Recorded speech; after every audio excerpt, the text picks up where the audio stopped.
if f of x is 3x squared minus x and g of x is equal to square root 2x minus 1, then what is the derivative of this function at x equal 1? So let's differentiate this function and substitute 1 for x. So here we have f of g of x, and let's differentiate that. Then that is equal to, we have a function f, so f prime. Once we differentiate it outside the function, then we have to leave this function alone. So parenthesis g of x, and then multiply the derivative of whatever function we have inside of the parenthesis. That's the chain rule, right? So g prime of x is multiplied here. Now, since we're looking for the derivative of this function at x equal 1, substitute 1 for x. So 1 here, 1 here. Then that's going to be equal to f prime g of 1 times g prime of 1.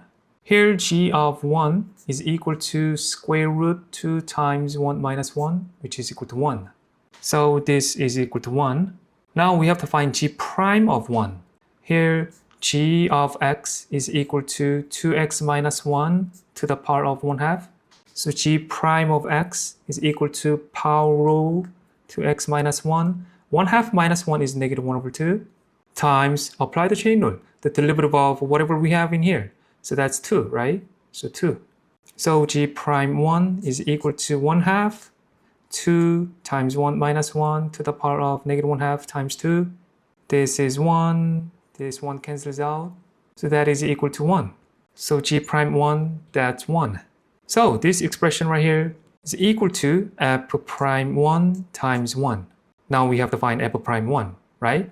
Here we have f of x. So f prime of x is equal to 6x minus 1. So f prime 1 is equal to 6 times 1 minus 1, which is equal to 5. So this is equal to 5 times 1, which is equal to 5.